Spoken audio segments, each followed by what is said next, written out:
Welcome back.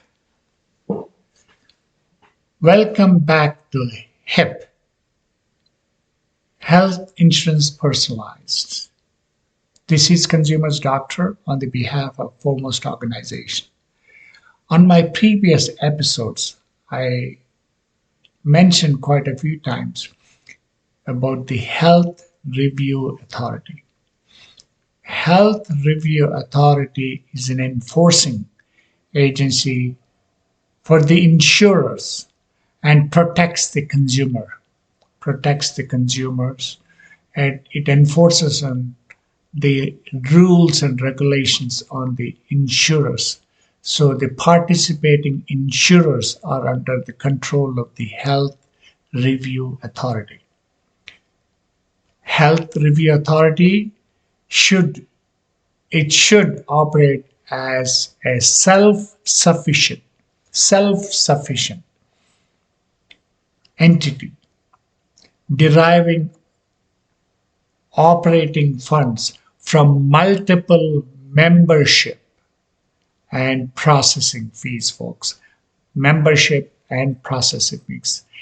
The role of the Health Review Authority is if an applicant applies for the insurance, if the insurance company denies the application, the customer takes that rejection code, it automatically goes to Health Review Authority, and Health Review Authority reviews the application, and once it reviews,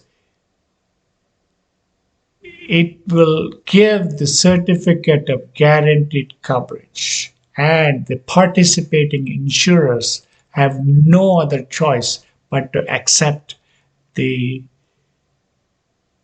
authority of the Health Review Authority. Participating insurers have an advantage if they participate because they have much broader enrollment under the Health Review Authority, which is an independent body, and it is under the public-private partnership, folks. It is under the public-private partnership. So today's topic, we're going to talk about how are we going to fund Health Review Authority. That is the main point, is how will it operate as a self-sufficient entity? Where are the funds coming from? Number one, membership fees charged to participating insurers. Insurance companies will pay a membership fee for participating under the Health Review Authority. So that's number one. And number two, processing fee charged to contracting insurers based upon time and expense required to review a qualifying eligible group member application.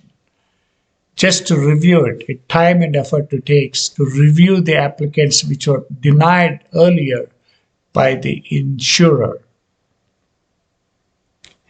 Health Review Authority can refund in whole or in part fees paid by the insurers if the applicant is determined to be uninsurable. Yes, if it determined to be uninsurable, that there will be a refund to the insurance company, insurers or insurance company. So this is the processing fee from the insurer. And number three, processing fee charged to contracting insurers based upon time and expense required to review qualifying eligible individual applications. Again, Health Review Authority can refund in whole or in part fees paid by the insurers if the applicant determined to be uninsurable. And number 4, processing fee to be paid by qualifying eligible group members. This is from the group members who directly request a review by the Health Review Authority. This is from a group member. So Health Review Authority can refund in whole or in part fees paid by the qualifying individuals or members if the applicant is determined to be uninsurable. If they are truly uninsurable, that will be refunded to group members. What is the 5th source of revenue for the Health Review Authority? Processing fees to be paid by qualifying eligible individuals who directly request a review by the Health Review Authority. If individual member requests, they will review it, but there is a processing fee for that particular individual member has to pay. Health Review Authority can refund in whole or in part fees paid by the qualifying individuals if the applicant determined to be uninsurable. It will be refunded if they are uninsured. And what is the 6th source of revenue